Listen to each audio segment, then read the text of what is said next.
¿Qué tal? Buenas noches a todos y a todas. Estamos en esta segunda sesión de nuestro seminario de investigación 2022. Como ustedes habrán visto, estas dos sesiones que fueron febrero y marzo eh, tienen que ver precisamente con colegas que están desarrollando proyectos de investigación o que ya hicieron investigaciones en relación al cine, sobre estudios de cine y que nos van a compartir aquí. En esta ocasión tenemos a dos invitados que son, bueno, se los voy a presentar eh, a la inversa, digamos, porque primero presentaré a Hetzael Villegas Mendoza, que será el que exponga al final, eh, pero brevemente les comparto su semblanza curricular para que los conozcan y posteriormente ya procederemos a escuchar sus exposiciones. Hetzael Villegas Mendoza es licenciado en Comunicación por la Facultad de Ciencias Políticas y Sociales de la UNAM, con la especialidad en Producción Audiovisual. 2016 a 2018 formó parte del programa de becas en desarrollo de medios audiovisuales y animación 3D de la Dirección General de Cómputo y de Tecnologías de la Información de la UNAM. Desde 2018 ha colaborado en revistas de crítica cinematográfica como Correspondencias y Casa Negra Cine. En 2019 fue parte del comité organizador del Festival Internacional de Cine con Medios Alternativos FICMA. Desde 2020 es editor de la revista digital Relatos a Granel, que está enfocada en la divulgación y promoción cultural.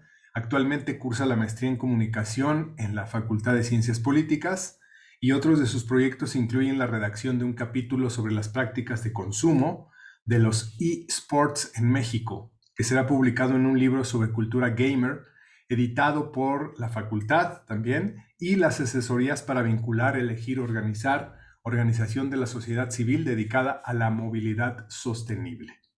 Bienvenido, Hetzael, gracias por estar aquí. Nuestra otra colaboradora, expositora, es Mariana Daniela Torres Valencia.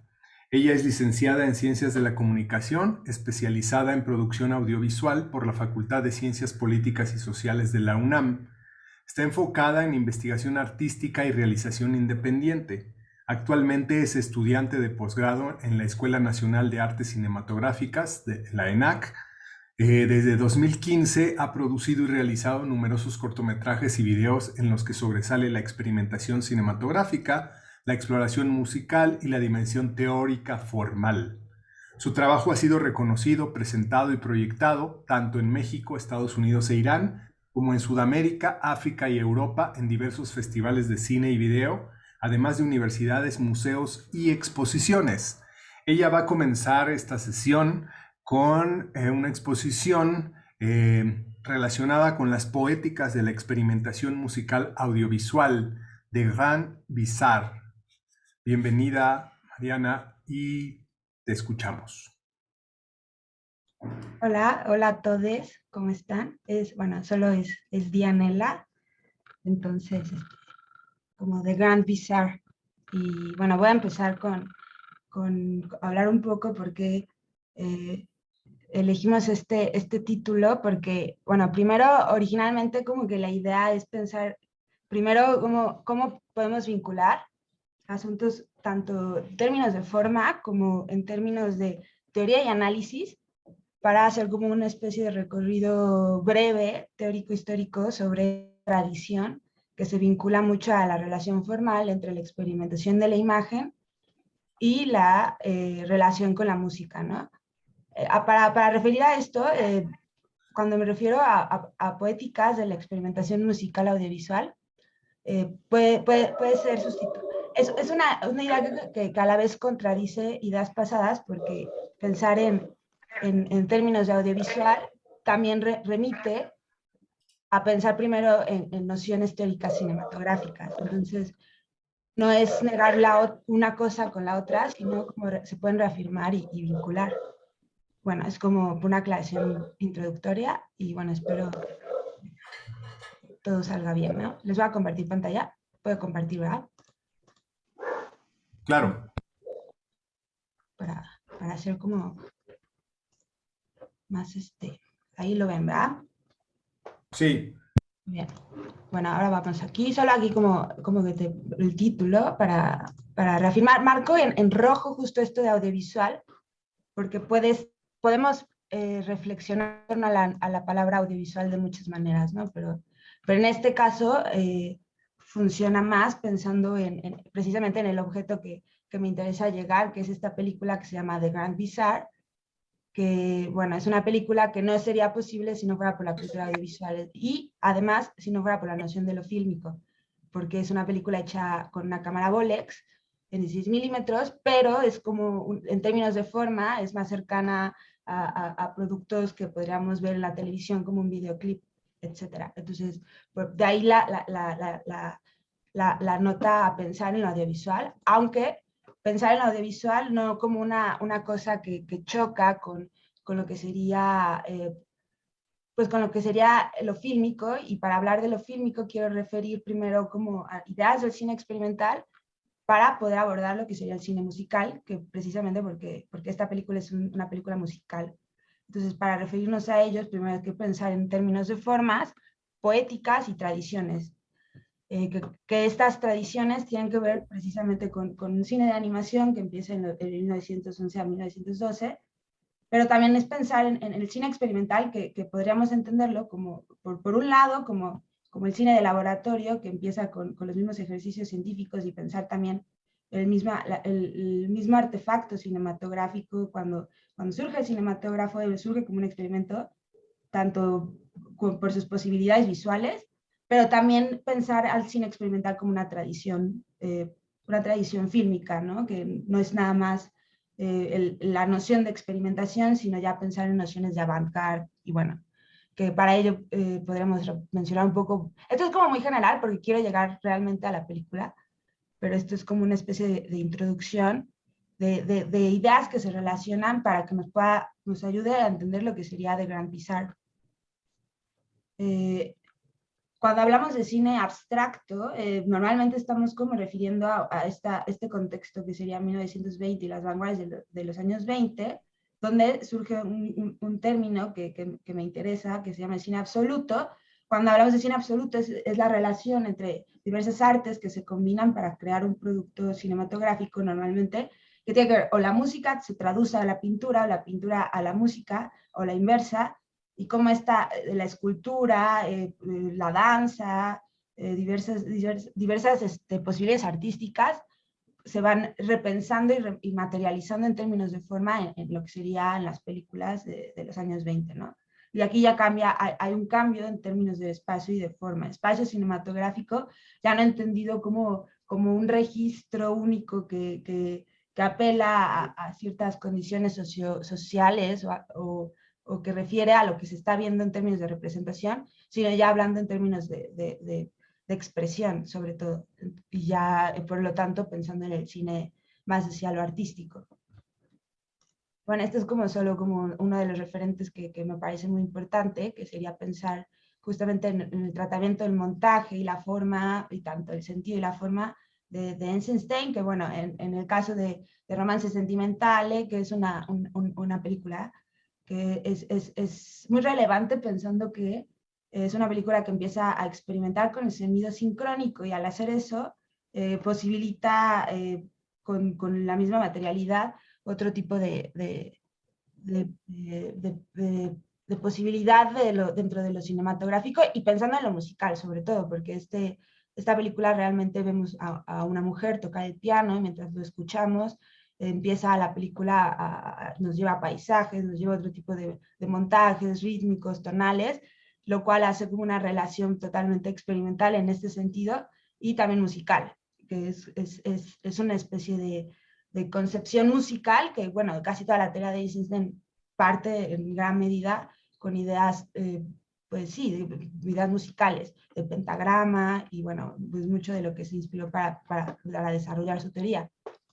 Otro elemento que es importante para estas ideas de lo que consideramos como poéticas de la experimentación musical es la noción de movimiento, ¿no? Que es una idea muy trabajada en el cine, sobre todo pensando que la noción de movimiento, si hablamos de cine, el cine se puede entender como la imagen en movimiento, pero no solamente pensando en la imagen, sino cuando hablamos de música estamos también pensando en movimiento. Y de hecho, pues los movimientos musicales, ¿no? Y de ahí es muy cercana la relación, por un lado, de la experimentación visual y por el otro, su relación en términos ya audiovisuales. Y de ahí por qué decidimos mejor poner la palabra audiovisual y no quedarnos solamente con la noción cinematográfica, pero no en un sentido como contrario, que quiero aclarar eso también, porque también me interesa mucho pensarlo desde lo cinematográfico. Y bueno, aquí como solo quiero hacer como eh, una breve visualización de... Antes de llegar a las sinfonías, me gustaría hablar de lo que pasa con los experimentos formales bueno, en este caso en 1937-38, en el caso de Mary Ellen Butte, que hizo como muchos experimentos que tenían que ver precisamente con la traducción de los colores, de la música, y muy cercano a lo que pasa con Fischinger y bueno, con Ruthman y con McLaren, por ejemplo, pero el caso de Mary Ellen Wood es que, bueno, sus ideas es precisamente ver el sonido y cómo trabajar con él para crear ciertas visualidades ópticas que permiten percibir lo que sería esto que referimos como ciertas poéticas experimentales musicales que se relacionan en términos de forma. Y esto ayuda bastante para entender a lo que va a ser de Grand Bizarre. Bueno, aquí solamente como solo para hacer la referencia, y bueno, este lo pueden ver en YouTube, pero es un trabajo bien interesante que casi no se habla de este cineasta, pero es como una de las pioneras en este tipo de trabajos. Ahora sí quisiera como ejemplificar otro trabajo que es fundamental para entender también lo que sería The Grand Bizarre. Bueno, voy a poner, este sí quiero que se escuche, entonces me voy a callar tantito. Solamente lo vamos a hacer 3 minutos bueno, 2 minutos, solo quisiera como ejemplificarlo.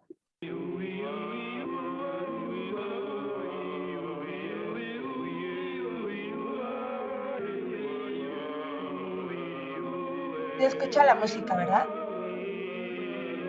Sí, sí.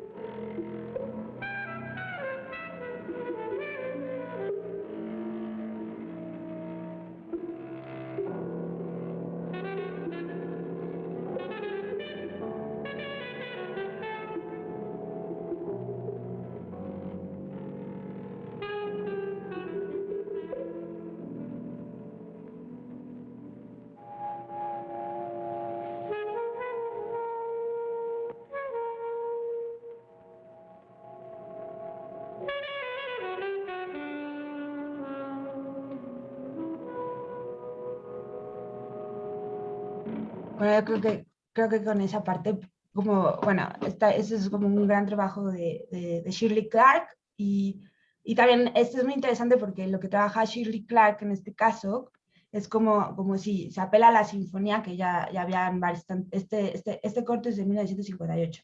Entonces ya había obviamente una tradición de lo que se llamaba como sinfonías de la ciudad, que tiene que ver con Bertold, con Ruthman, bueno, hay muchísimas que se pueden encontrar.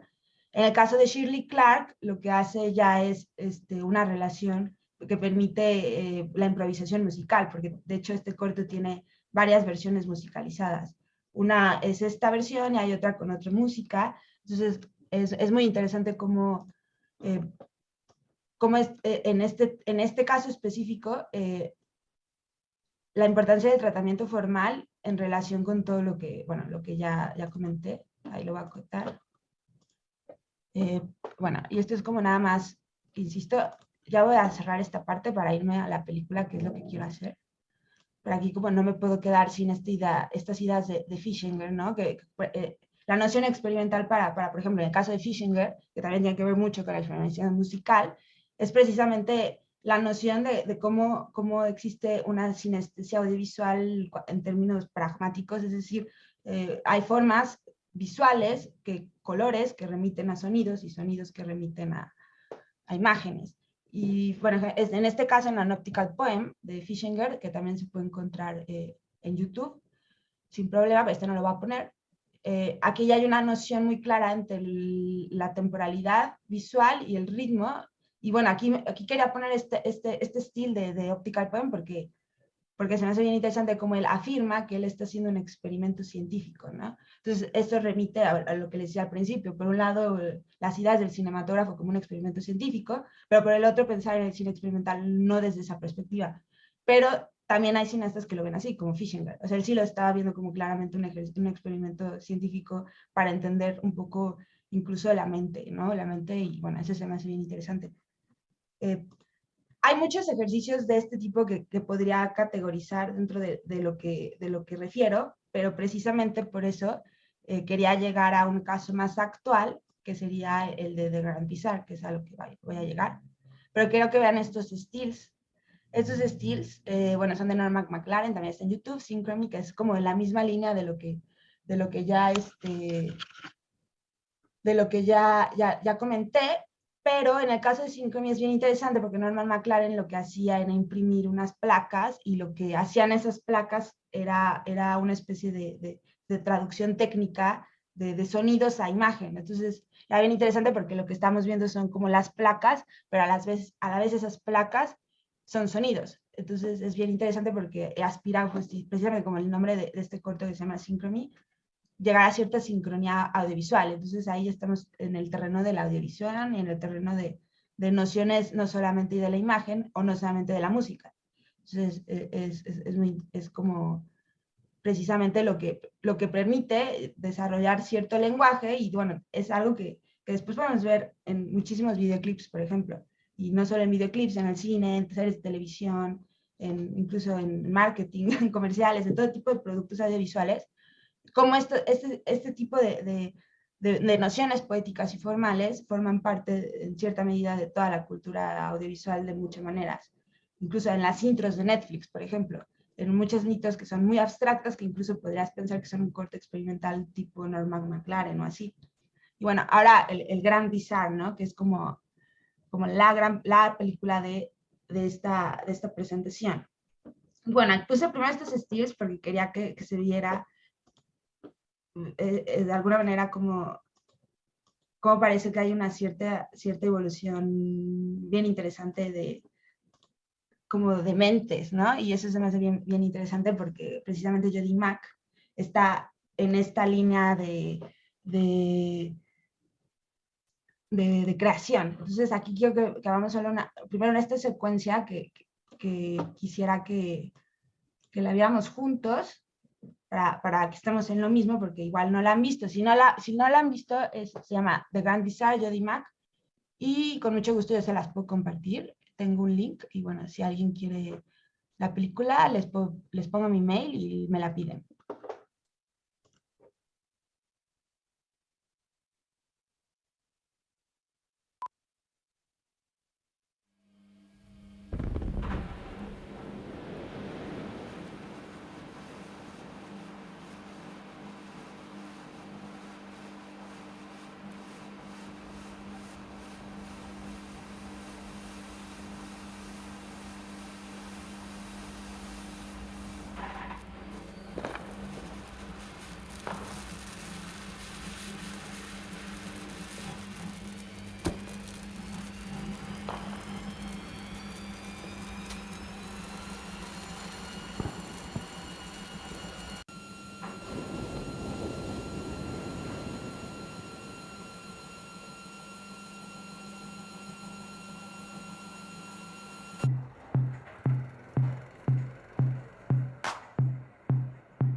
bueno, aquí como podemos notar, para esta película es precisamente importante hacer referencia a esto que les comentaba de esta relación entre tanto el ritmo visual como el ritmo musical y cómo esto permite cierta experimentación formal para corresponder una percepción audiovisual en los dos sentidos y en los múltiples sentidos. Y bueno, sobre todo aquí podemos notar esta importancia en términos del montaje y cómo la música, por un lado, escuchamos ambientes, pero visualmente ya empezamos a tener ciertos estrobos visuales que nos están haciendo un ritmo visual y ya estamos en el terreno de lo musical, aunque no estemos escuchando música, es decir, la música desde la imagen. Y después cuando entra la música es al revés, la música desde la música y la imagen que sigue el ritmo de la música.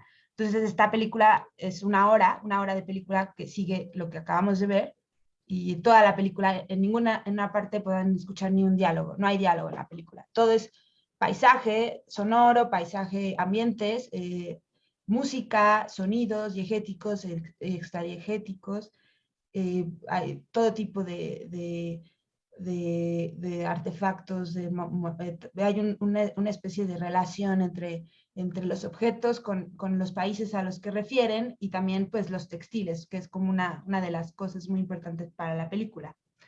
A mí lo que me parece interesante mencionar es cómo se fusiona el ritmo y hay tanto una relación del timbre, la textura y como una dinámica del tiempo. Entonces podemos ver un fenómeno sonoro y un fenómeno visual al mismo tiempo, hablando de lo que Michel Chion habla como síncresis. Y bueno, para esto también me parece interesante de la película, que tiene como una tradición no solo a lo que les decía del cine experimental pensado como un experimento científico, sino pensando como ya esta noción del movimiento, de la ciudad, como una ciudad que genera sinfonías, que genera un ritmo, y también pues una conciencia de tradición, es decir, aquí claramente hay una conciencia de la tradición del cine experimental, de la avant-garde, y también del cine musical, porque bueno, Jody Mack también hace videoclips y es música también. Entonces ella tiene como una gran importancia. Para ella es precisamente eso, que parece que es la música se vuelve su personaje y con ella no necesita como tal la voz, no necesita la voz en off, no necesita recursos que podríamos esperar en cierto tipo de cine documental. Eso es como algo también bien interesante de esta película, y aún así hace una reflexión, es decir, esto no imposibilita la reflexión, es decir, la potencia en otro sentido. ¿Desde qué sentido? Desde las poéticas y desde la forma. Y eso es como algo que vale la pena como mencionar, y tiene como una noción del tiempo visual y una noción del tiempo. Voy a poner, déjame salto porque quiero que vean otra parte en lo que sigo hablando. Así. Por ejemplo, aquí escuchamos ambiente y luego va a entrar música.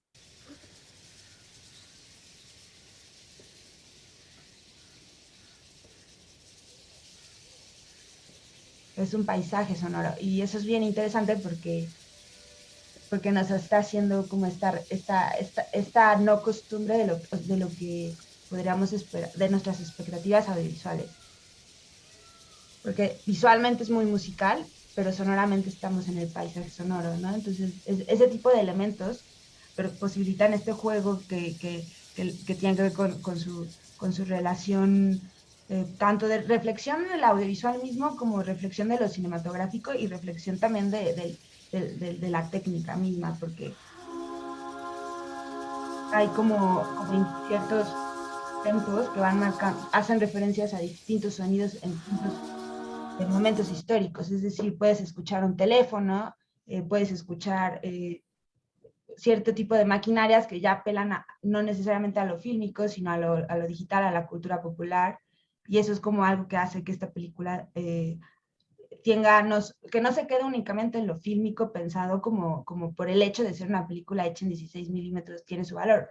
Para nada por ahí, simplemente tiene todos los elementos que posibilitan apropiarse no solo de lo fílmico, sino también hacer referencia a cierta tradición y también cómo puede explorar el lenguaje del videoclip, que eso es como algo bien interesante porque al final, a pesar de ser fílmico, no puede existir sin haber pasado por cierta cultura de lo que sería pues la televisión, también pensando en el cine musical, ¿no? Y bueno, esa es como una parte de pensar en The Grand Bizarre como una, bueno, también como que algo que quería comentar era como, porque para eso es importante que estos seminarios que se enfoquen en la teoría y en el análisis, porque me parece que estamos en un momento en el que hay tanta sobreproducción de películas, sobreproducción de festivales, sobreproducción de muestras, tanto que estamos dejando pasar grandes películas y aparece que solamente con el análisis cinematográfico, el análisis formal o la teoría misma, que es como el patito feo muchas veces, porque, no sé, a los realizadores no les gusta la teoría y eso es como algo bueno, no siempre, pero algo que yo no entiendo porque parecería que es algo contrario cuando no, o sea, este tipo de películas están muy cercanas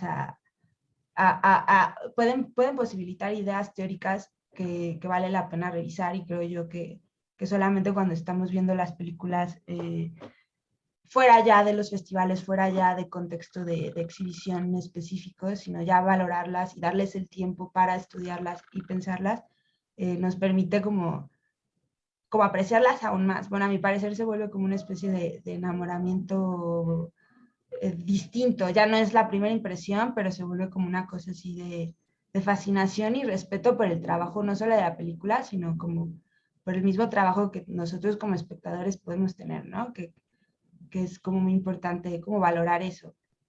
Y bueno, aquí otra cosa que me parece bien interesante de esta película es cómo va de la representación a la mutación formal, es decir, a veces vemos textiles que son textiles, como en este caso, tal cual es fotograma por fotograma en 16 milímetros de distintas texturas de distintas textiles, pero después de eso también nos vamos a un juego de montaje que es mucho más abstracto y, por ejemplo, el registro tal cual de la naturaleza, pero aquí tenemos como el detalle que hace referencia a estos diseños textiles, ¿no? Entonces eso genera como una construcción fractal de alguna manera y el ritmo y el sentido del movimiento es como una cosa fundamental para la película. En todo momento el paisaje es entendido como un fractal del cine, pero también se cuestiona el mismo paisaje y no como un centro, es decir, aquí el paisaje no es el centro, no es el personaje, pero sí denota la construcción del montaje audiovisual, que eso es como muy distinto, ¿no? Y bueno, eh, así te quería como, ya voy a cerrar esta parte para que el compañero pueda presentar, solo quiero que veamos otra última secuencia que se me hace como bien interesante y ya con eso cerraría. Esta sí quiero que la escuchemos.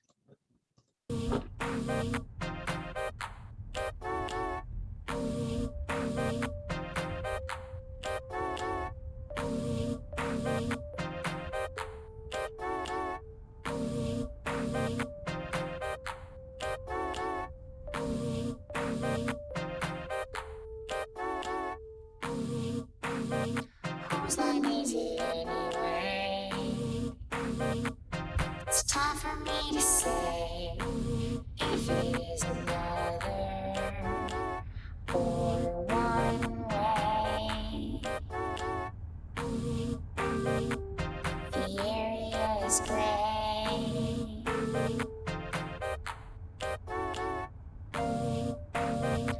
Whose line is it anyway?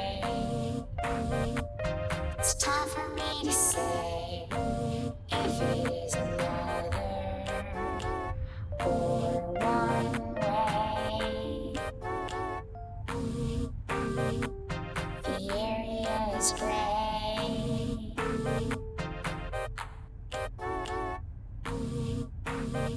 Whose line is it? Whose line is it? Whose line is it? It's time for me to say if it is another or one way. The area is gray. It's gray. It's gray. The area is gray. The area is gray.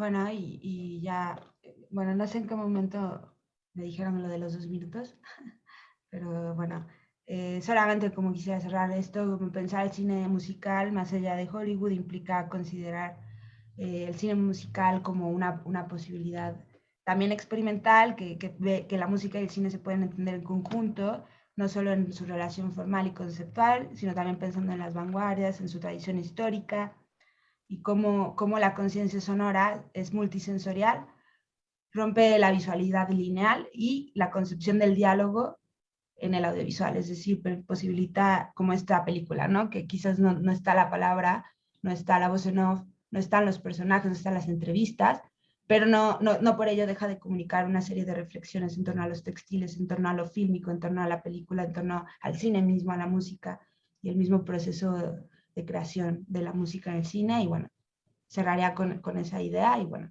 cierro la sesión de mi parte, o no sé, siguen ahí. Ahí sí. Sí, claro, Mariana. Muchas gracias por tu exposición. Vamos a continuar con Hetzael y una vez que termine Hetzael ya damos pie a las preguntas, respuestas y demás. Cuestiones tanto de tu participación como la de él. ¿Ok? Entonces, Gracias.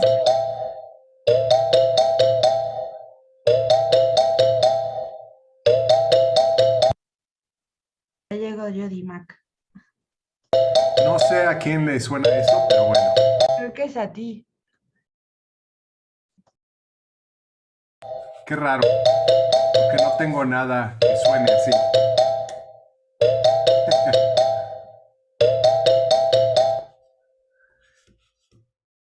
Creo que era una aplicación, no sé qué. Pero bueno, Etzael, vamos a continuar con tu presentación. Claro que sí. Dejen comparto mi pantalla nada más. Ah, no, perdón. Hubo un pequeño error aquí.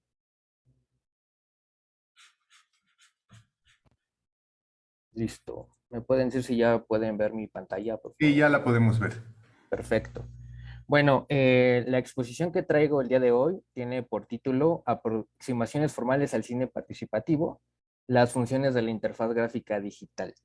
Esta presentación versa alrededor de la noción de interfaz gráfica digital que propongo como un elemento distintivo de aquello que he llamado cine participativo. Mi propuesta también consiste en integrar esa interfaz digital como parte de lo que conocemos como forma fílmica, en la cual cumple diferentes funciones, las cuales voy a mencionar al final. Este proyecto por el momento se encuentra en construcción y entonces hay algunos aspectos teóricos que se necesitan trabajar más y profundizar. Primeramente, me gustaría hacer un muy sintético recorrido conceptual para tener un panorama general de todos estos conceptos que se han utilizado para referir, definir y tratar de caracterizar al cine que permite lo que he llamado intervención directa del espectador. Y estos conceptos los he dividido en 3 categorías: generales, restringidos y de carácter narratológico.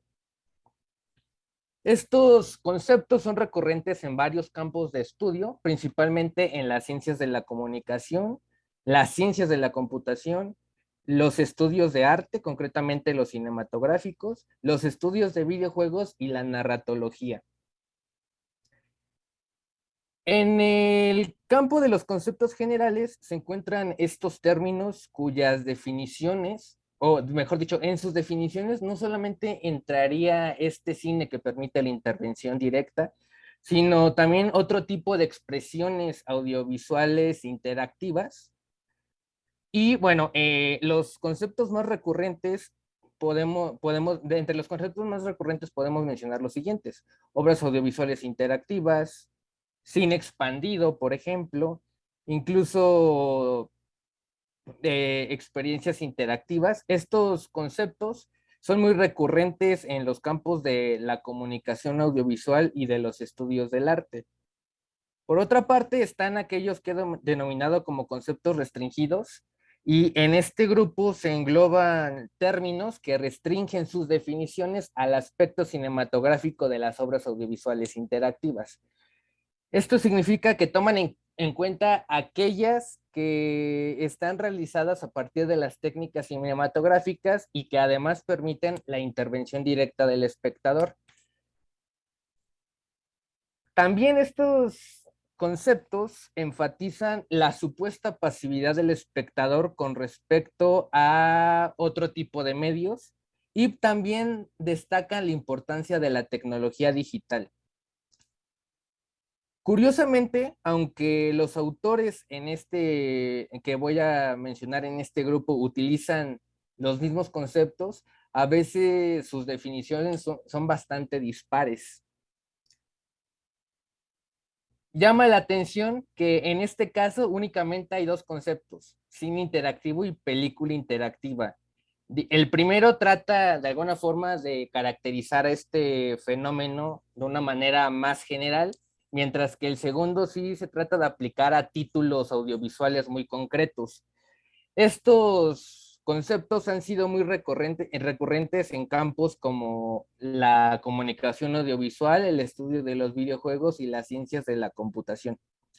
Para muchos de estos autores, la película interactiva por excelencia va a ser el full motion video. Ahorita voy a explicar un poco qué es esto. Pero el problema que yo encuentro, sobre todo en los estudios que se han hecho sobre este tipo de obras audiovisuales desde el campo del estudio de los videojuegos, es que se enfocan principalmente en la dimensión lúdica. Esto significa que buscan en la obra cinematográfica su diseño como juego y no precisamente su estructura como filme. El full motion video es un tipo de videojuego que se basa en archivos de video pregrabados para mostrar la acción del videojuego. Aquí en pantalla pueden ver dos ejemplos. El primero es ya un videojuego clásico, principalmente porque está fuertemente inspirado en las animaciones de Disney, que es Dragon Lair. Y abajo hay un ejemplo más reciente, que es el de Erika. Y finalmente tenemos estos conceptos que he denominado de carácter narratológico, y aquí se encuentran esas nociones fundamentadas en la narratología o que se centran tanto en la linealidad como en la no linealidad de los relatos interactivos. Considero que estos son conceptos generales porque en sus definiciones no solamente podría entrar este cine que permite la intervención directa, sino cualquier otra expresión audiovisual interactiva en la que existe un relato definido. Y los términos más recurrentes que vamos a encontrar en esta categoría son el de drama interactivo, narración interactiva y relato interactivo. Concretamente, el de narración interactiva está bastante relacionado con esta cuestión de la linealidad y la no linealidad, con el objetivo de utilizar la no linealidad como una característica específica de los relatos interactivos. El objetivo de mostrar este brevísimo recorrido no es tanto mostrar este mosaico conceptual que existe en torno al cine de intervención directa, sino ver que en estos conceptos subyacen varias ideas generalizadas en torno a la interactividad, entre las cuales puedo mencionar las siguientes. Primero, que a diferencia de lo que ocurre con los medios no interactivos, en donde el espectador tiene una postura pasiva, los medios interactivos propician una postura activa. Esa sería la primera afirmación generalizada. La segunda es que en el caso del cine digital, la interactividad posibilita la intervención del espectador en la dimensión narrativa. Y la tercera afirmación consiste en ver a la interactividad como algo posible gracias a la tecnología digital. Estas tres ideas a mí me parece que es posible cuestionarlas y por lo tanto tengo algunas reflexiones al respecto. Sobre la primera afirmación, yo propongo ver a la interactividad como un proceso mental motivado por estímulos exteriores. En el caso del cine podríamos estar hablando de una imagen o de un sonido que exige una respuesta en el espectador. De hecho, hay autores, aunque no precisamente del campo del cine, que ya hablan sobre la interactividad muy independiente de la tecnología digital, por ejemplo. En el caso de Mary Laurie Ryan, quien escribió un libro hace tiempo titulado La narración como realidad virtual, explica que ni siquiera en el marco de los tipos tradicionales de narrativa o de escritura expositiva, la lectura es una experiencia pasiva. Y de acuerdo con esta autora, la interactividad podemos verla como un ideal artístico, por lo que los creadores, los escritores, los autores, como quieran verlo, buscan una actitud activa de aquellas personas que aprecian sus obras. Por otro lado, en el campo del diseño de videojuegos, Jesse Echel, en su libro El arte del diseño de videojuegos, explica que cuando una persona está inmersa en cualquier tipo de historia interactivo, ¿no?, toma decisiones continuamente. La diferencia en relación a los videojuegos se encuentra principalmente en la habilidad que tiene el jugador para llevar a cabo algún tipo de acción. Esto significa que el jugador no es pasivo ante medios considerados como no interactivos. Y concretamente, desde el campo del cine, ya Borgul y Thompson explicaban que cuando una película plantea un misterio, una pregunta o un dilema, o en el momento en que el filme cuestiona los valores del espectador o simplemente se juega con sus expectativas para generar en él un tipo de reacción, ya existe una demanda de actividad mental. Y por eso es que para los fines de mi investigación considero que en el cine interactivo, o mejor dicho, que todo el cine interactivo lo podemos entender como todo el cine en general, tanto en el contexto digital como fuera de él. En tanto la actividad la podemos entender como un proceso que consiste en una respuesta intelectual, emocional o física del espectador en algunas ocasiones ante diferentes estímulos del filme.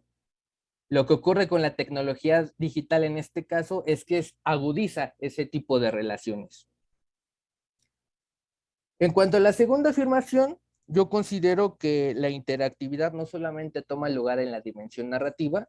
Esta idea voy a profundizarla más adelante, pero por el momento quedémonos con estos dos ejemplos. Hay una película de 2010 titulada Suferrosa en la que se pueden manipular diferentes objetos que aparecen en pantalla para resolver el misterio que el propio filme plantea. Y por otro lado, en películas como Way or Die, que este es un título de 2015, es posible ver la misma secuencia o la misma escena desde diferentes puntos de vista. Y estos cambios no precisamente implican una modificación en la dimensión narrativa. Sobre la tercera afirmación, voy a retomar a un autor llamado Giancarlo Capello, quien explica que basta con que un espectador establezca una relación comunicativa con otro para que exista la interactividad. Rompiendo así con esta idea generalizada de que la interactividad únicamente es posible a través de la tecnología digital. Una vez dicho esto, resulta pertinente preguntarse cómo podemos nombrar a ese conjunto de películas que permiten la intervención directa del espectador sin reproducir ninguna de estas tres ideas generalizadas.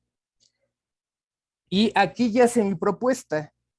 Yo propongo llamar a este tipo de cine como cine participativo, pero antes de andar en este concepto me gustaría responder a la pregunta: ¿dónde queda la interactividad?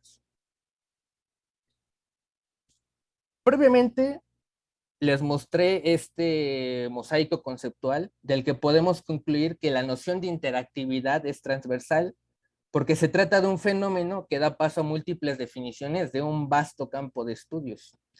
De hecho, ya hay autores que han planteado esta problemática, aunque quizá no se centran tanto en ella. Por un lado está Spenarset, quien explica que el concepto de interactividad puede remitir a ideas vagas sobre pantallas de computadora, libertad de uso o incluso nuevos medios, pero parece que no tiene una definición específica o explícita.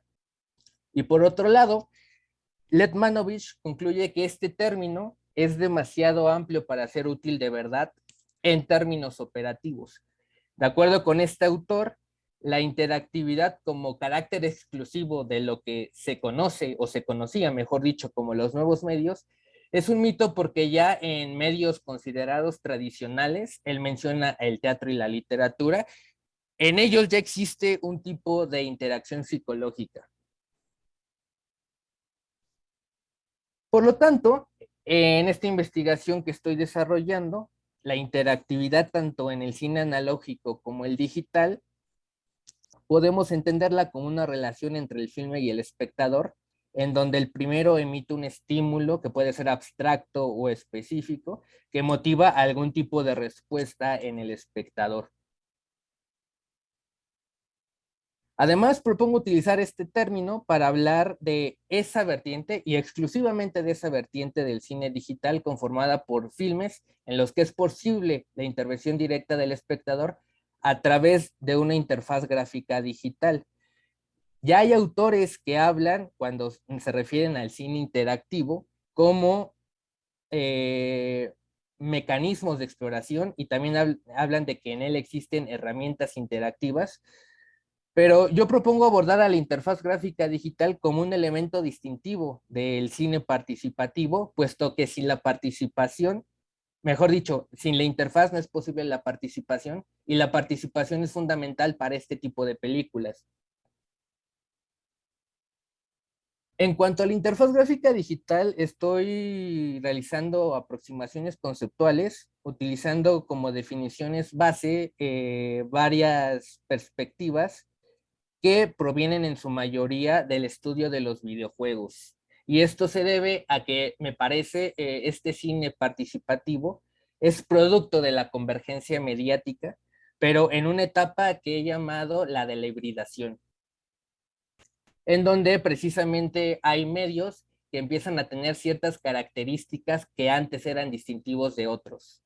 En este caso, la interfaz gráfica digital está muy generalizada, o mejor dicho, muy utilizada en los videojuegos. Christian Jorgensen considera que esta interfaz gráfica digital, en los videojuegos, claro, es un conjunto de unidades de información que establecen reglas y dinámicas a través de las cuales es posible la jugabilidad.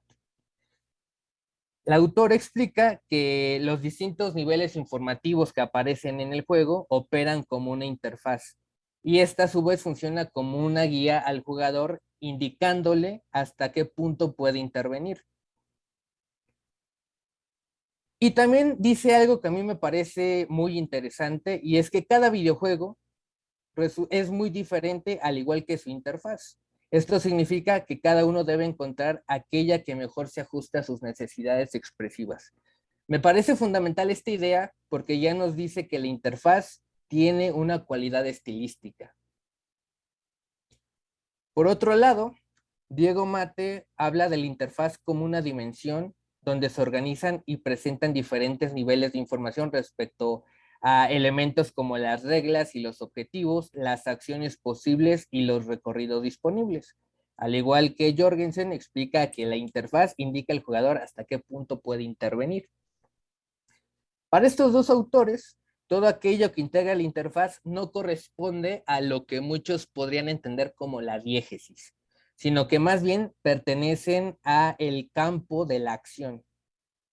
Y este a su vez funciona como un espacio informativo y vincular entre el enunciatario.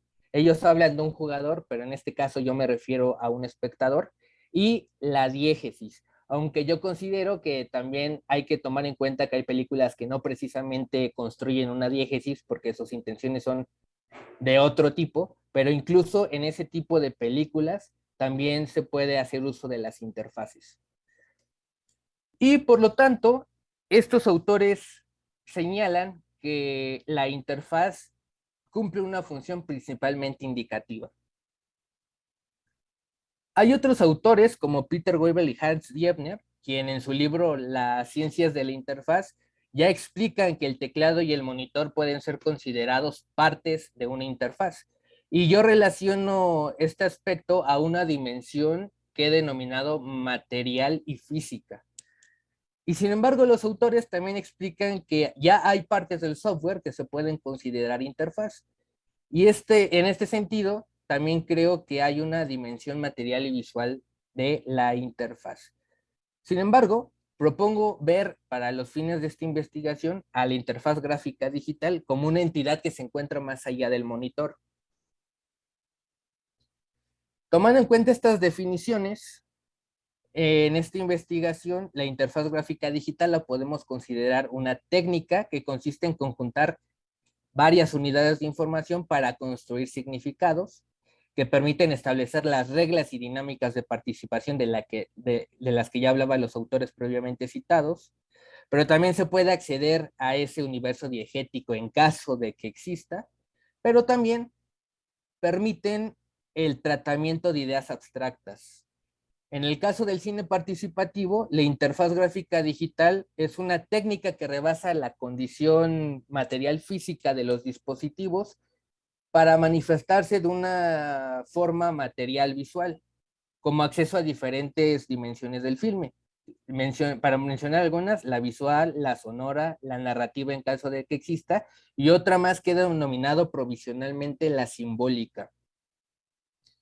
De aquí parte uno de mis supuestos. Esta interfaz, como técnica, entonces su uso va a depender del estilo. Esto significa que su diseño va a variar según las decisiones del director.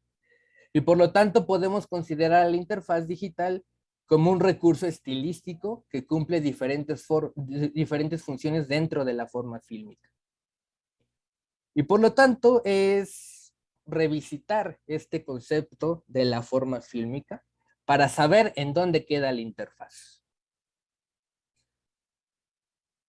Bourgoul y Thompson ya mencionaban que la forma fílmica puede entenderse como un sistema estructurado de elementos que conforman un filme en particular. Y cada elemento que conforma ese filme funciona como una parte de la estructura global que se puede percibir. Esto es fundamental cuando los autores señalan que algunos aspectos que tradicionalmente se consideran como contenido pueden ser abordados como componentes formales. En este caso, por el momento se me ocurre hablar de los temas que se pueden abordar en un filme, por ejemplo, o de esas diégesis que generalmente se consideran parte del contenido y no tanto de la forma, dentro de esta oposición que a veces se hace entre la forma y el contenido. Y por lo tanto, cada filme tiene su propia organización y su propia estructura o sistema. De acuerdo con estos autores, este sistema formal está subdividido en otros dos sistemas. Uno es el sistema narrativo, que en términos muy sencillos podemos entender que es aquel en el que se encuentran todos esos elementos que pueden configurar una diégesis, y en ocasiones este sistema puede ser sustituido por uno no narrativo en el que no se configura una diégesis, pero sí se puede organizar esa forma por categorías, también se pueden construir argumentos de manera cinematográfica, se pueden contrastar diferentes elementos de la propia imagen en movimiento, o incluso se pueden asociar diferentes imágenes dependiendo de un criterio particular. Sin embargo, para mí resulta más importante el subsistema estilístico, entendido como ese sistema en el que se organizan las técnicas cinematográficas. Entre ellas la cinefotografía, el diseño sonoro y el montaje, por mencionar algunas. Estas serán usadas de una manera en particular, y este uso particular lo podemos conocer como el estilo, aunque es bien sabido que no precisamente en todas las películas podemos identificar un estilo particular, aunque es importante señalar que estos autores dicen que el estilo también va a estar determinado por el género, por ejemplo, no únicamente por las decisiones deliberadas del director. Y otra condición que también de la que también puede depender el estilo, es la propia limitación histórica, que yo relaciono también bastante con las propias limitaciones técnicas y tecnológicas dependiendo de la época en la que nos encontremos. Este subsistema estilístico, como ya lo mencioné, organiza las técnicas cinematográficas para producir significados, dirigir la atención del espectador y condicionar su reacción. Considero que la interfaz ayuda a cumplir estos objetivos y por lo tanto propongo abordarla como un componente estilístico. Esto significa que en el cine participativo la interfaz gráfica digital se encuentra en el subsistema estilístico y no solamente posibilita la participación o le indica al espectador hasta qué punto puede intervenir en el filme, sino que ayuda al director a realizar una película más próxima a su imaginario a partir de la creación de significados. También es importante recordar que el estilo no solamente está relacionado al director, sino también al espectador. Citando a Borgoley Thompson, ellos explican que aunque muy pocas veces somos conscientes de este hecho, tendemos a mantener expectativas en torno al estilo, lo cual me parece importante porque ya estos autores están hablando de una postura activa del espectador y ojo, ellos no precisamente están hablando de un cine interactivo. Y bien, estas expectativas estilísticas que tiene el espectador son producto de su necesidad por encontrar significados. Borgwell y Thompson hablan de 4 significados en concreto: el referencial, el explícito, el implícito y el sintomático. El primero, pues, nos puede proporcionar ciertos datos de contexto para saber en qué lugares o en qué momento se desarrolla una historia, por ejemplo. El explícito es un significado que puede ser verbalizado por alguno de los personajes o que puede aparecer en títulos dentro de la película. El otro es el implícito y este significado a mí me parece quizá uno de los más interesantes porque va a depender de la interpretación de las características particulares y concretas de un filme. Y finalmente se encuentra el significado sintomático, que es este conjunto de valores o forma de pensar en particular. Para concluir, me gustaría mencionar las diferentes funciones que yo considero que cumple esta interfaz digital en la forma fílmica.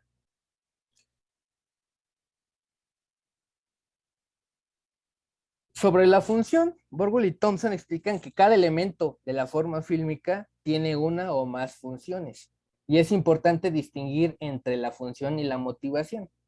La motivación, por un lado, podría ser la justificación de ese elemento dentro del sistema, y podemos conseguirlo o explicarlo respondiendo a la pregunta ¿por qué está ese elemento ahí? Y por otro lado, la función la podemos identificar respondiendo a las preguntas ¿qué está haciendo ahí ese elemento? Y qué otros elementos requieren que ese otro esté presente. Considero que la función podríamos relacionarla a un ¿para qué está ahí? ¿Cuál es su objetivo? ¿O qué objetivos ayuda a cumplir? En ese sentido, podemos hablar de la función como una tarea significativa, es decir, contribuye a la creación de sentidos. Y bueno, de aquí parte uno de mis supuestos, que es gran parte de lo que se basa en mi trabajo, y es que esta interfaz ya dentro de un sistema fílmico puede cumplir con 3 funciones específicas, o al menos son 3 funciones que yo he detectado. En primer lugar, se encontraría una función indicativa, que como ya lo señalé, es aquella que permite visualizar o limita o indica el proceso o camino a seguir de una determinada acción.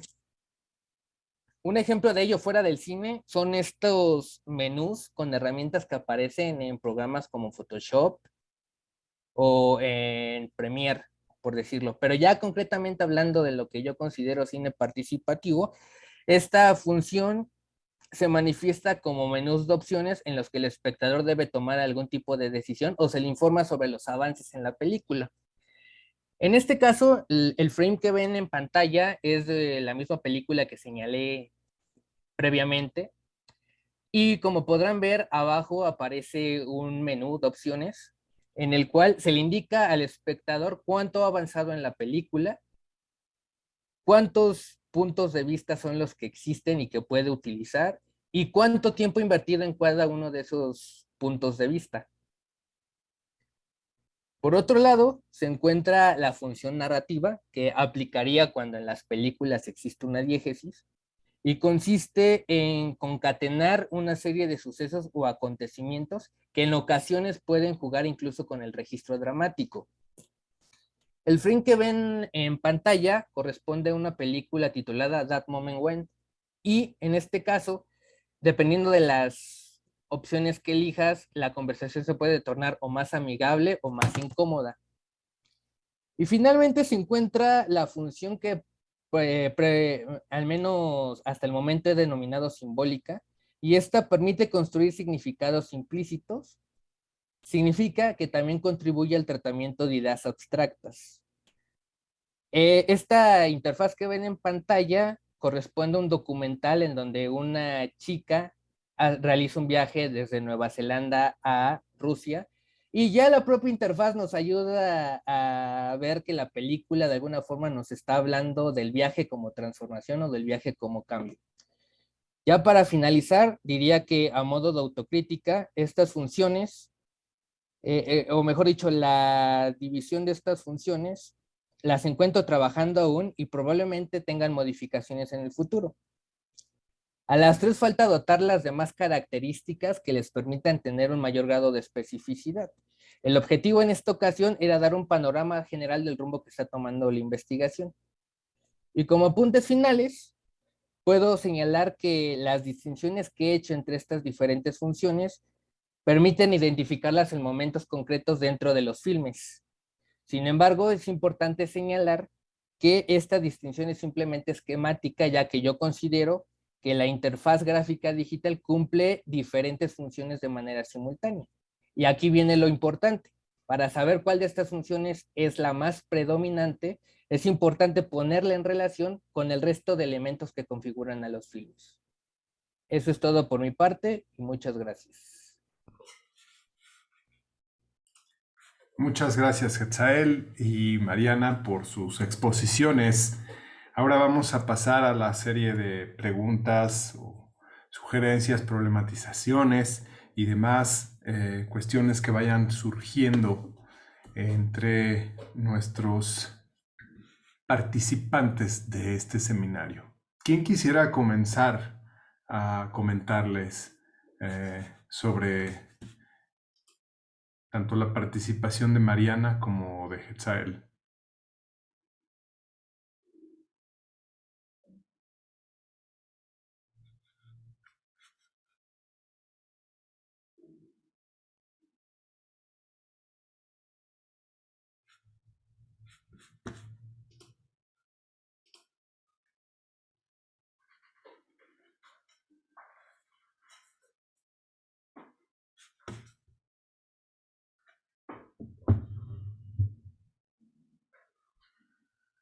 Seguramente hay algunas cuestiones de interés, sobre todo porque tratan sobre temas y problemas muy actuales, muy vigentes. A ver, Alberto.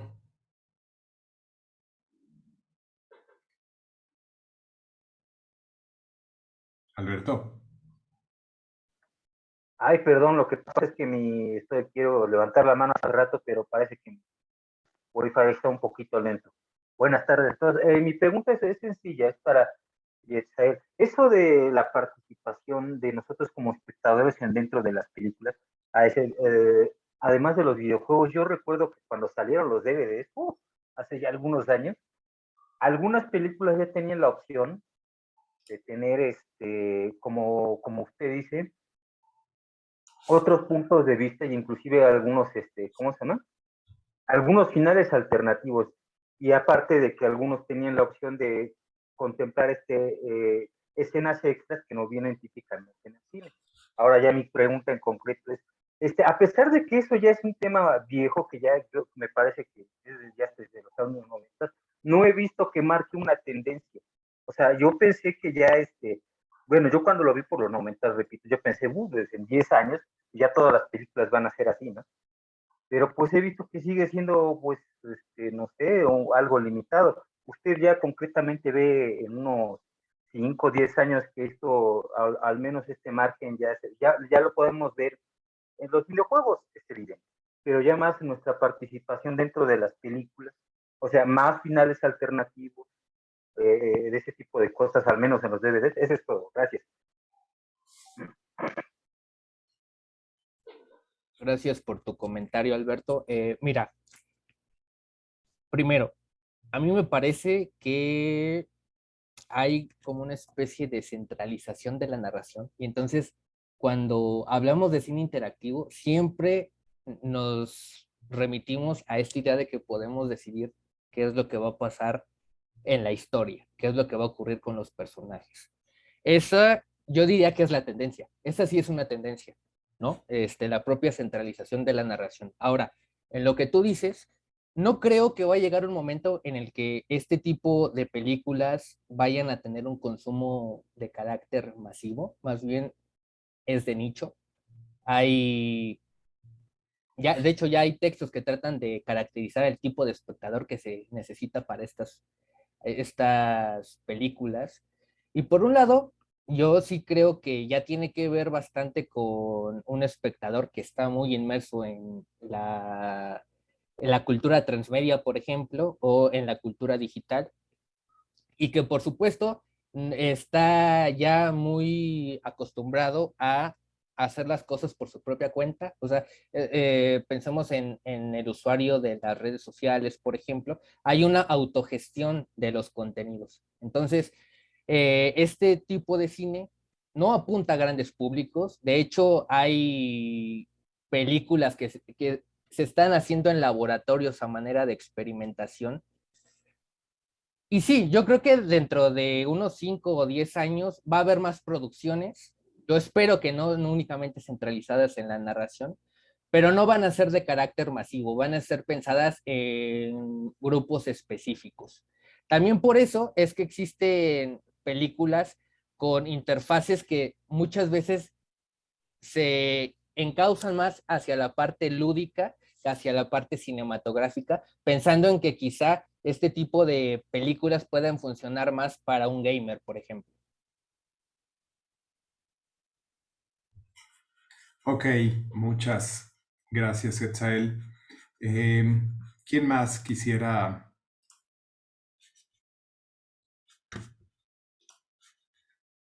hacer algún comentario, alguna pregunta, tanto sobre la exposición de Mariana como la de Etzael?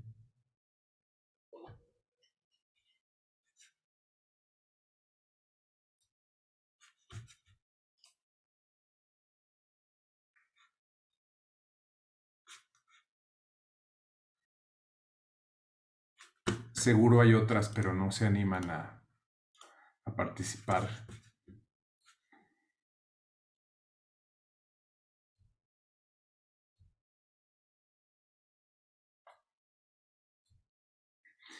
Em, ¿Me escuchan? sí, Disculpen, es que tengo algunos problemas con la conexión. Justamente ahorita me había rebotado. Pero sí tenía una pregunta que me interesa formular para ambos, tanto para Dianela como para Hetzael, y que tiene que ver fundamentalmente con que me quedó claro que, o al menos eso entendí, sus investigaciones fundamentalmente están orientadas a trabajar en la línea de la forma, ya sea del experimental o ya sea de lo que llama el cine participativo, y de alguna manera es como esa base, ¿no? En los estudios formales, incluso los neoformalistas, y su relación en un caso con las estéticas, las vanguardias, en otro caso con la cultura digital y las interfaces que la caracterizan. Pero yo lo que me preguntaría es si en sus inquietudes, alguno de los dos, si no es que ambos, han considerado vincular esa línea de investigación o esa base conceptual con alguna otra base conceptual que pudiera ampliar, por ejemplo, su tema a los terrenos, por ejemplo, del discurso o el entendimiento de las representaciones o alguna otra de esas materias, puesto que pues queda claro que fundamentalmente les interesa el problema de la forma, digamos, de trasfondo, porque evidentemente sus temas son mucho más complejos que la mera forma, es simplemente un mecanismo, un concepto indicativo de qué es lo que están buscando. Entonces, por eso me pregunto, ¿se están interesando en conectarlo, por ejemplo, con el discurso, con la representación, o se van a quedar por ahora en el nivel de la dimensión formal plástica en un caso y de lo plástico, vamos a decirlo, interactivo, participativo en el otro caso?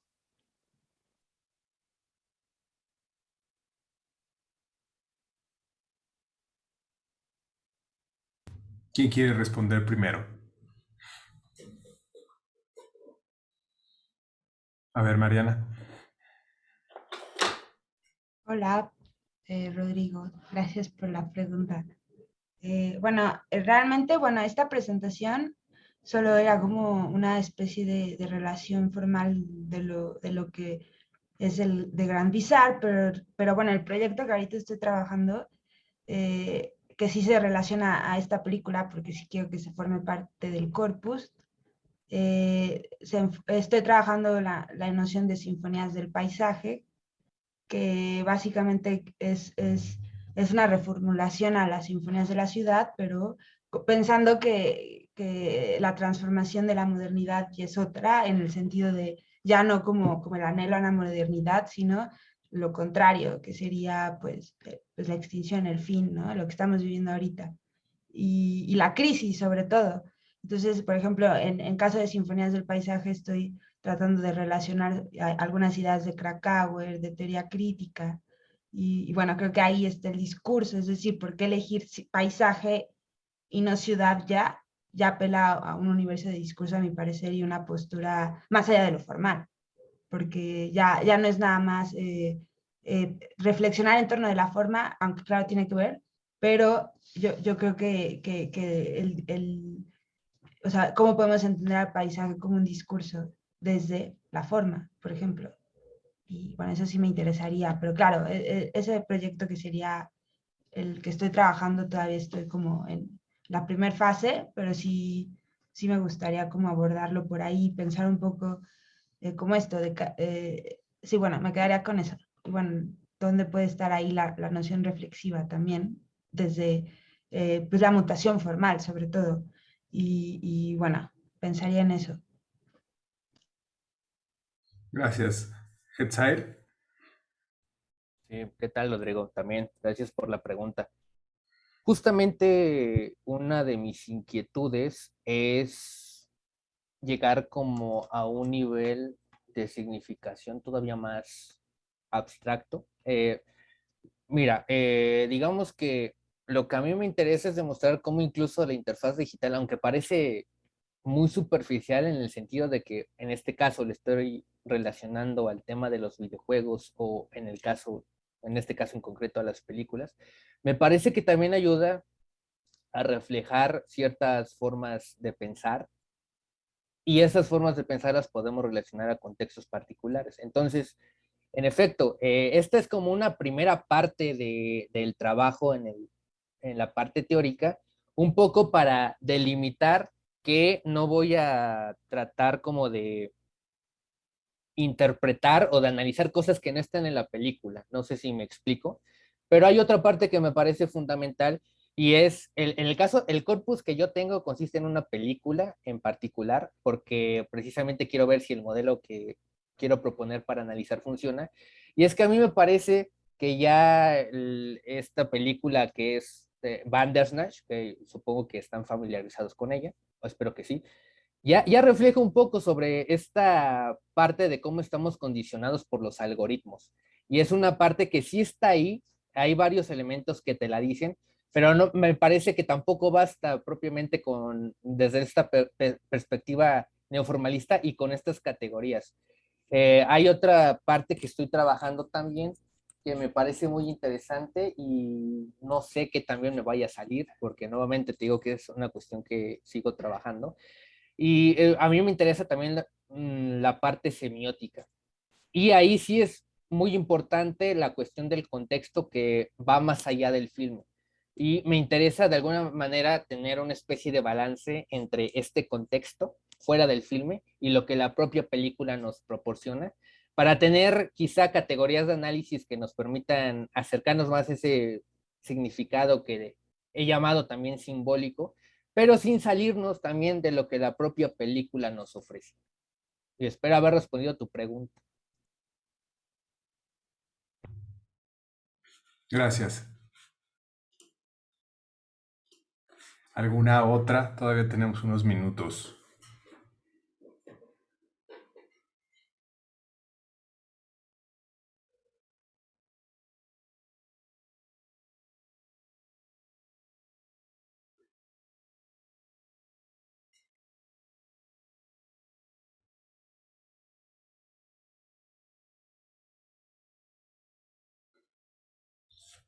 De repente con esta ausencia de cámara no se sabe si hay alguien, si no hay, si hay em,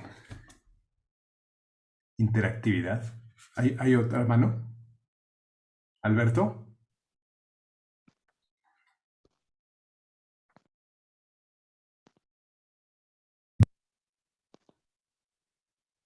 Sí, ¿me escuchan? Sí. Ah, perdón, le digo que está un poquito lento y yo a veces no sé qué tan fluido ustedes me vean a mí. Es es para Mariana. Lo que pasa es que no sabía cómo aterrizar bien, pero bueno, creo que ya lo tengo.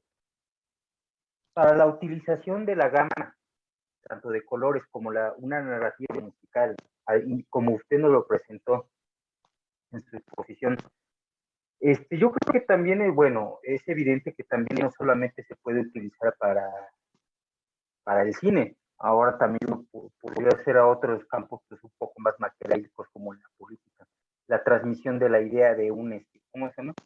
De un régimen, ¿no? Por ejemplo, utilizar ciertas música, por eso ya lo vimos, eso ya lo hemos visto en el pasado.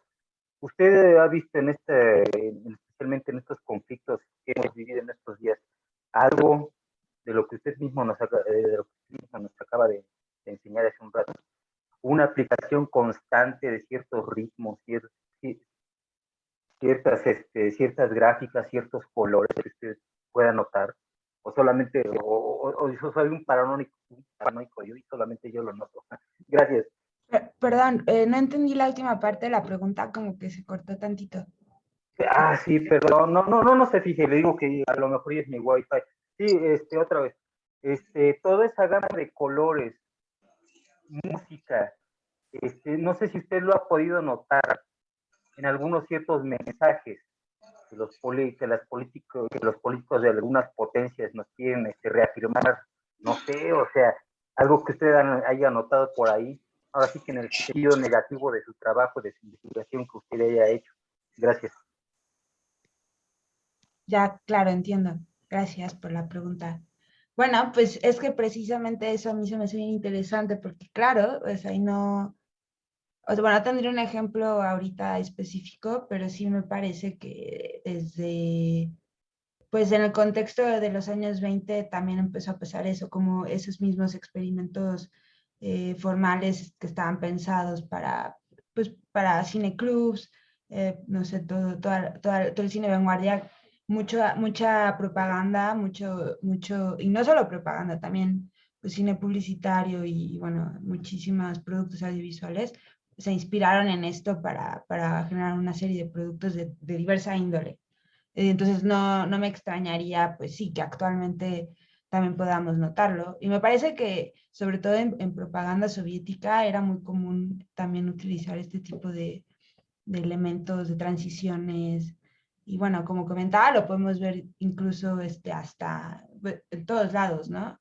O sea, sí, bueno, no en todos lados, sé que es como muy general, pero sí podría decir que en diversos productos audiovisuales se puede ver eso.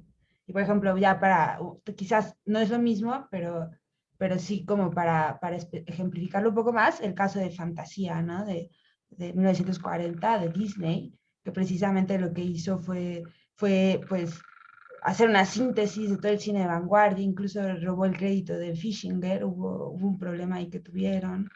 Y bueno, no es lo mismo que se haga un cine artesanal como el de, no sé, Jody Mack, Germain Dulac o los ejemplos que puse, Shirley Clark, a que pues, una maquinaria como Disney se reapropie de estos experimentos para hacer una gran película, ¿no? Entonces eso es interesante porque, claro, así como puede pasar ahí, pasa también en la política.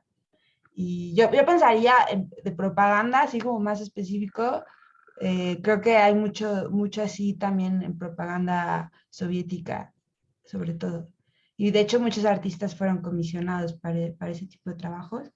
Y bueno, no me sorprendería, sobre todo las caricaturas. Hay muchas caricaturas soviéticas que también como que hacen mucha referencia a la fractalidad y todo eso, y también está interesante. Pero sería bueno buscar ejemplos como más actuales o quizás más hacia Latinoamérica, ¿no? Porque, bueno, pues sí, porque muchos de los productores que hacen spots políticos y que hacen publicidad y todo se inspiran también en obras de artistas. Es un diálogo, o sea, por eso me refería mucho a la cultura audiovisual en general, porque no es nada más un proceso cinematográfico, sino se vuelve una especie de relaciones, ¿no? Incluso la música, ¿no? O sea, músicos que son comisionados pues para hacer jingles, tanto publicitarios o también para hacer música política, ¿no? Para los spots. Entonces, sería cosa buscar, pero yo no lo dudaría, como que. Y sería también, pues, un ejercicio interesante, ¿no? O sea, no con un juicio negativo lo digo, sino que también, pues, al final podría ser interesante hacer productos como con más sentido artístico y estético, a pesar de que tengan funciones políticas, ¿no? O sea, yo no creo que necesariamente deberían estar peleados en el proceso de producción. Muy bien, muchas gracias, María. Es interesante. Eh, Hemos llegado lamentablemente al final de esta sesión, pero quisiera agradecerles a nombre de Citacine, de todos los miembros de Citacine y de la Universidad Autónoma de la Ciudad de México, su participación en este seminario. Esperamos que no sea la última vez que nos acompañen, que trabajen o que expongan o compartan sus investigaciones con nosotros. Y pues les invitamos también a continuar siguiendo las actividades que tenemos. Ustedes saben, tenemos otro seminario que es sobre la importancia de no hacer cine, que son las otras dos sesiones que continúan. Este semestre trabajamos cuatro sesiones. Dos fueron las que se trataron de un seminario de investigación con invitados y las otras dos que siguen van a ser de los miembros de Citacine, ya exponiendo los resultados de un trabajo que venimos haciendo desde hace casi 2 años. Entonces, pues les invitamos a estos seminarios, así como también a nuestro ciclo de análisis sincronizado, que deben saber que estamos realizando análisis de películas, digamos, sincronizado en un sentido ideal, porque en realidad se hacen a partir de las propias condiciones y posibilidades de cada uno de los analistas. Y por otro lado, pues ustedes saben que este tipo de análisis es difícil de publicar porque inmediatamente el algoritmo de YouTube lo, pues lo anula, lo elimina o lo bloquea, ¿no? Por eso no transmitimos tampoco este seminario ahora por Facebook. La vez pasada nos lo cortaron. Entonces son cuestiones de censura, pero lo vamos a subir al canal y me parece que por los contenidos que pusieron no van a tener ningún problema, ¿no? Va a correr muy bien el seminario para que mucha gente lo pueda ver. Muchas gracias a todos y a todas por esta participación, por su asistencia, por su interés y nos vemos el 5 de abril con el ciclo de análisis sincronizado. Buenas Muchas noches. gracias por la invitación y por todo. Buenas Muchas noches. gracias igualmente a todos por su invitación. Para mí fue un gusto estar aquí con ustedes. Gracias, Hetzael. Nos vemos. Adiós.